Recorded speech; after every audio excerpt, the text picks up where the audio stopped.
இந்த பரணி தீபத்தப்போ ஆலயத்தில் சில குழப்பங்கள் ஏற்படும். அதுக்கப்புறம் எல்லாமே சரியாகி வழி பண்ணுவாங்க. மழையே வரக்கூடாதுன்னு வெள்ளத்தை வந்து தடுத்து நிறுத்தத்துக்கு தான் வழி.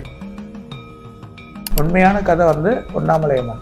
உண்ணாமலையம்மன் வந்து உணவு வழி இல்லாமல் தன்னோட வழியில் ஊசி முனையாக நின்று தவம் பண்ணி தெய்வத்தை வழியை பெற்ற இடம் தான் இந்த உண்மையான திருவண்ணாமலை.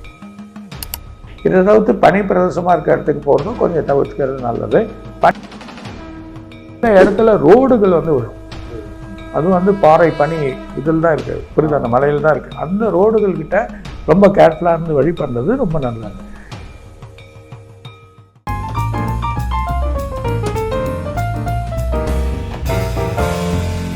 மெட்ரோபி வியூவர்ஸ் எல்லாருக்கும் வணக்கம். உலக புகழ்பெற்ற அகஸ்திய ஜீவனாடி பாபு சார் மீட் பண்ண வந்திருக்கோம். வாரம் நிறைய ப்ரெடிக்ஷன்ஸ், அதுக்கப்புறம் ராசி பலன் வந்து மிகப்பெரிய ஒரு வரவேற்பு இருக்குது.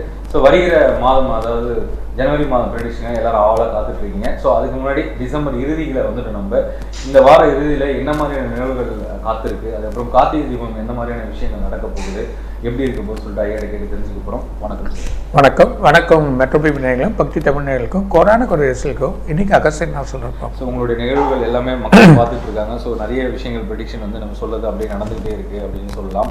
ஸோ நீங்கள் மலை சரிவுகள்லேருந்து மழை வரும் பாதிப்பு எல்லாருமே ஜாக்கிரதையாக இருக்குன்னு சொல்லியிருந்தீங்க. இப்போ வந்து கார்த்திகை தீபம் வந்து வர 13ஆம் தேதி நடக்க போகுது சார். எப்படி இருக்கும் அந்த கார்த்திகை தீபம்? நிறைய பொருளைகளும் அது பின்னாடி சில மர்மங்களும் இருக்குது. அது எப்படி இருக்கும் சார்? மலைப்பாதை வழியில் அந்த விளக்கேற்றுற போகிற பாதையில் தான் இது தடையாக இருக்குது. அந்த இதுவும் விழுந்திருக்கு. ஆனால் பயம் இல்லை, நிறைய பாதைகள் இருக்குது போகிறதுக்கான வழிகள். அதனால் பிரச்சனை இல்லை. ஏற்றுறது அதுக்கான வழிமுறைகள் ஏற்றாமல் இருக்க முடியாது. ஆனால் கவர்மெண்ட் இப்போ சில தான் ஆராய்ச்சி பண்ணி அதுக்கு செயல்முறைகள் என்னென்ன பண்ணுன்றதை பண்ணுவாங்க. அந்த வழிமுறையை நம்ம கேட்டுக்கிறது நல்லது. அதே நேரத்தில் ஏற்றுறது அது மட்டும் மாற்ற முடியாது. ஏற்றுறது தான். இந்த பரணி தீபத்தப்போ ஆலயத்தில் சில குழப்பங்கள் ஏற்படும். அதுக்கப்புறம் எல்லாமே சரியாகி வழி பண்ணுவாங்க.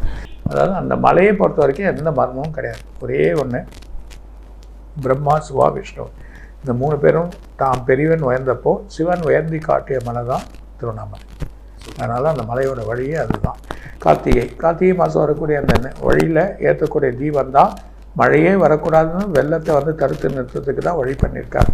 அந்த தீபம் இன்றைக்கும் பஞ்சபூதத்தில் ஒரு பூதமாக இருக்கக்கூடிய நெருப்பு.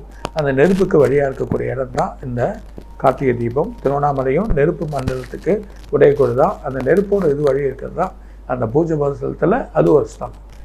உண்மையான கதை வந்து உண்ணாமலையம்மன். உண்ணாமலையம்மன் வந்து உணவு வழி இல்லாமல் தன்னோட வழியில் ஊசி முனையாக நின்று தவம் பண்ணி தெய்வத்தை வழியை பெற்ற இடம் தான் இந்த உண்மையான திருவண்ணாமலை. ஸோ அந்த உண்ணாமலை தான் திருவண்ணாமலையாக மாறும். இப்போ அண்ணாமலையார் வந்து அங்கே வந்து நமச்சிவாய புகை அப்படின்னு ஒன்று இருக்குது. அதனுடைய காம்பவுண்ட் வால் தான் வந்து விழுந்துருக்கு. ஸோ அவர் வந்து சிவபெருமானே இழந்த ஒரு காட்சி கொடுத்து அவர் வந்து கம்பால் அடித்த ஒரு கதையும் இருக்கிறது. இப்போ அந்த செவர் வந்து விழுந்துருச்சு. அதனால் அந்த கோவிலுக்கான ஏதாவது அசம்பவம் காலகட்டம் நடக்கக்கூடிய சில வழிமுறைகளை முன்கூட்டியே காட்டுறதுக்கான சில வழிகள் இருக்கலாம். ஆனால் பெரிய பிரச்சனைகள் இருக்காது. அது விழுந்தனால அதுக்கான சரி பண்ணுவாங்க. ஆனால் உலக அளவில் சில ப்ராப்ளங்கள் ஏற்படும்.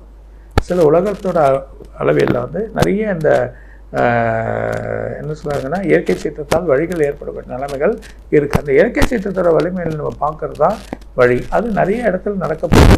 எல்லா இடத்துல. ஆனால் இளமேட்டு மலை சரிவுகள் நிறைய இடத்துல வரக்கூடிய நிலைகள் இருக்கிறத நம்ம பார்த்துக்கணும். இதை தவிர்த்து பனி பிரதேசமாக இருக்கிற இடத்துக்கு போகிறதும் கொஞ்சம் தவிர்த்துக்கிறது நல்லது.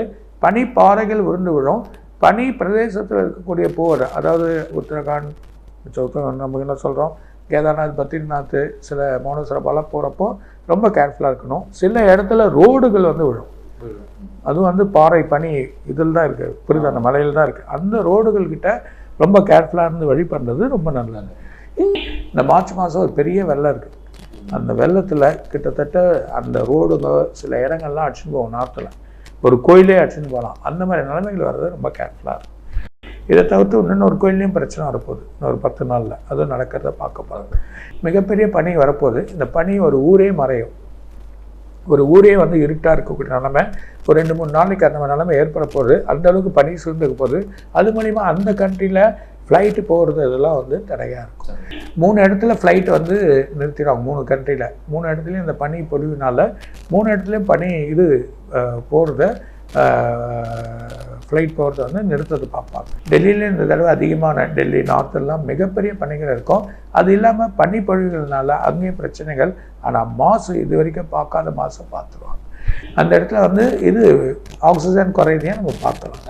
சென்னையில் புறநகர் பகுதியில் சில கடலில் இருக்கிறதுல சீற்றங்கள் சின்னது வரும், பெருசாலாம் வராது.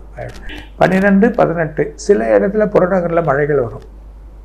மழை வந்து நின்றுடும், பெரிய ஆபத்து இல்லை. ஆனால் இந்த லேண்டு இது பண்ணி மழை விழுறது தான் பிரச்சனையாக இருக்குமே தவிர மற்றபடி அந்த பிரச்சனையும் இருக்காது. இப்போ இந்த அடுத்த புயல் வருதுன்றாங்க, அது பாதிப்பு கொடுக்கும். இந்த பனியோடு சேர்ந்த மழை பெய்ய போது சென்னையில் சில இடத்துல வந்தால் புறநகர் பகுதி தான், இந்த புறநகரில் சில பாதிப்புகள் வரலாம், பெருசாகிடாது. பேட் சார், அதே மாதிரி இப்போ வரும் இந்த மாத இறுதியில் இருக்கும். ஸோ இப்போ இந்த ஷேர் மார்க்கெட் இதெல்லாம் வந்து எந்த நிலையில் இருக்கும்? அடுத்த வாரத்துலேருந்து நல்லா ஆகிடும். ஒரு பக்கம் நல்லா ஏறும், இன்னொன்று இந்த வெள்ளி தங்கெல்லாம் கொஞ்சம் குறைஞ்சி திரும்பி ஏறும். ஸோ அதே மாதிரி இந்த கிரிப்டோ கரன்சி இந்த மாதிரி விஷயங்கள் வந்து கொஞ்சம் இறங்கி ஏறும். ரொம்ப எதிர்பார்க்காதீங்க, கிரிப்டோவெலாம் ரொம்ப போடாதீங்க. ஸோ ஒரு ஸ்கேம் இருக்கிறதுலாம் பெரிய ஸ்கேம் நடக்கும். திடீர்னு ஏற்றுற மாதிரியே ஒன்று குறைச்சிப்பாங்க.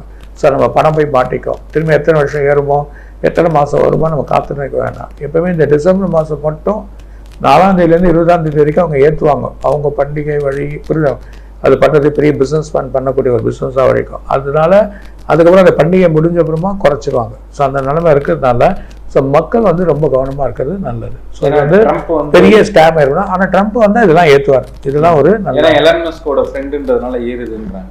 கண்டிப்பாக இருக்கு, ஆனால் பயட வேணாம். பட் இதெல்லாம் கொஞ்சம் ஏறும். கேர்ஃபுல்லாக இருந்து எது நமக்கு தேவையோ அதை செய்யும். அதுக்கான விஷயங்கள் வந்து சரி. இப்போ டிசம்பர் முடிகிறதுக்குள்ள ஏதாவது அசம்பாவிதங்கள் நடக்கும் அப்படின்னு மக்களுக்கு அச்சம் இருக்கு. தமிழ்நாட்டில் இந்தியாவில் பெரிய பாதிப்பு இல்லை, சின்ன சின்ன இடங்கள் தான், பெரிய குழப்பங்கள் ஏற்படாது. 16லேருந்து 21ஆம் தேதி ஒரு மிகப்பெரிய பாதிப்பு ஒரு கண்ட்ரியில் நடக்கும். அது எல்லாரும் பார்ப்பாங்க. நிச்சயமா சார்.